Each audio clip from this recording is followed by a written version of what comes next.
How you doing? This is Lofus here again, doing another knife review. And today we're doing a knife review on a Remington. This right here is a Remington Sportsman Fast Series. And this is a fixed blade knife. They do actually make this knife as well in a folder, but I went ahead and went with the fixed blade because the blade length on this, living here in Texas, it's 5 3/8 inches, and the legal carry limit here in Texas is 5.5, so it's just perfect for me. Now this here is on their Sportsman series, but I would have no problem calling this a tactical knife, because I mean this would definitely have a lot of uses for it. You could use it as a survival knife, use it as a tactical knife, or you can use it as a hunting knife. You know, it's very versatile in all of those facets. And one thing that I did like what Remington did on this is they actually put a button right here.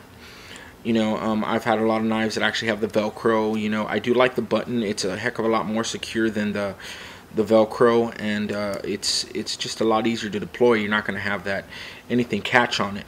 The only thing is, if you notice right here, I kind of wish they would have lengthened this little piece of fabric here that comes off the button. If they would have brought it out an inch more, it would have been a heck of a lot easier to open. But you know, that's just something minor. I don't think it takes away from the knife at all whatsoever.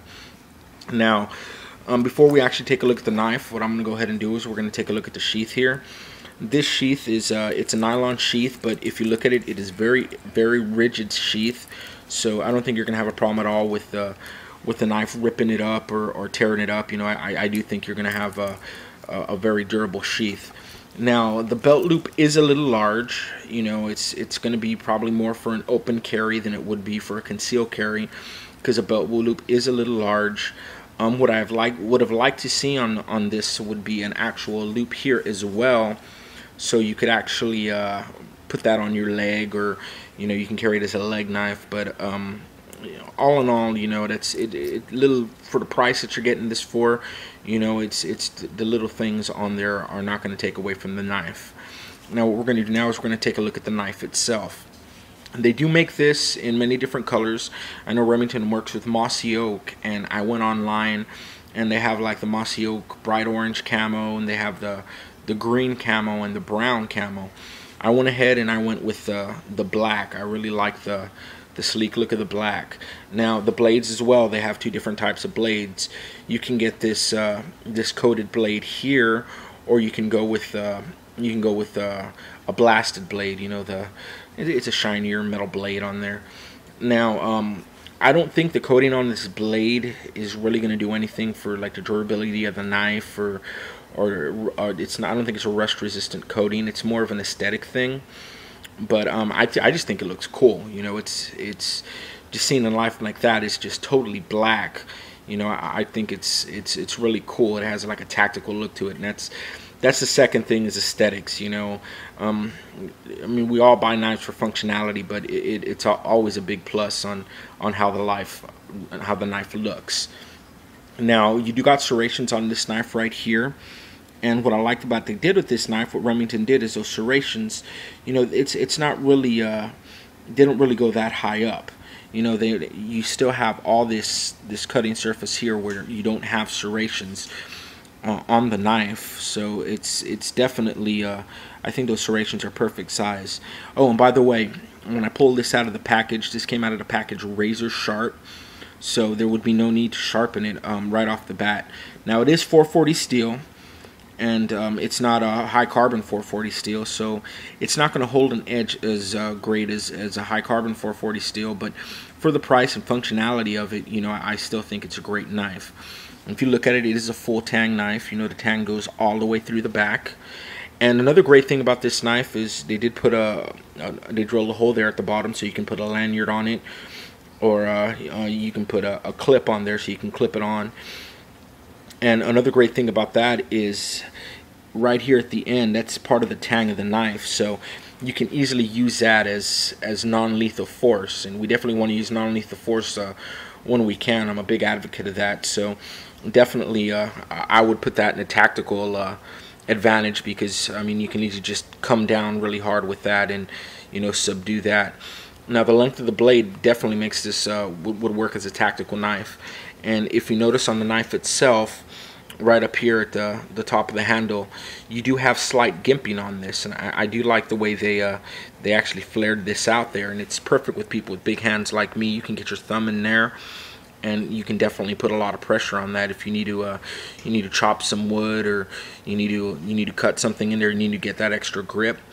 Now this right here on the grip itself is actually, it's an aluminum grip, but they put a coating on it. It's not actually rubber, so I mean, you scratch on it, it's not going to give you the grip that rubber would, but it is still a great grip on it. It's still a good grip on it.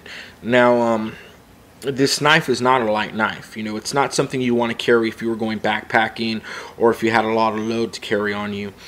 You know, it's not going to be a light knife, but it is definitely a hardy knife. What I'd like to see on a knife like this, if you notice the ridges right here on the handle itself, they could have easily skeletonized the tang on that knife, and if they would have done that, I mean, I think you could have gotten easily 3 ounces off the knife by doing that. But like I said before, you know, it's not a $100 knife, it's not a $200 knife. It's a knife that you can get for about 20 bucks. So I mean, you can't beat that for a nice fixed blade knife for 20 bucks. I mean, I would put this up there. I would put this up there with the K-bar, and yeah, I said it. I did say that. You know, I do own a K-bar, and I like my K-bar, and but this knife right here, you know, I would put it up there. I mean, you have the ability you have the striking ability with it, you have the blade length with it. You know, you definitely put it up there with a nice survival knife. You know, I think Remington's actually putting out more for a hunting knife, but you know, I would definitely go with something like this as a tactical survival knife. Not a problem at all whatsoever. I mean, it's definitely would be an option for me. Now, if you do notice on here, they did fasten your grips. I'm not sure if you can see that, but they have screws on there. Good thing is they have it on both sides, so whatever does loosen up on you, you can easily tighten that up, and you're good to go. And I believe they actually have interchangeable grips, so if you did want to get another color for that, you could easily just unscrew that and screw it back in. But you know, I like the flat black. I like the look of that, and it's definitely a great knife. So once again, on a knife like this, you know, I'll never review a knife that I don't like. And looking at the Remington fast knife, it's a great knife. I definitely give this thumbs up. If you're looking for an inexpensive tactical hunting all-around knife, you know, I would definitely go with something like this. And you know, if you're on a budget, you know, check it out. You know, it's for $20, you can't go wrong. You know, it'll definitely fit into the arsenal of weapons that you have. So just to let you know, giving it thumbs up, check it out, and I do recommend it.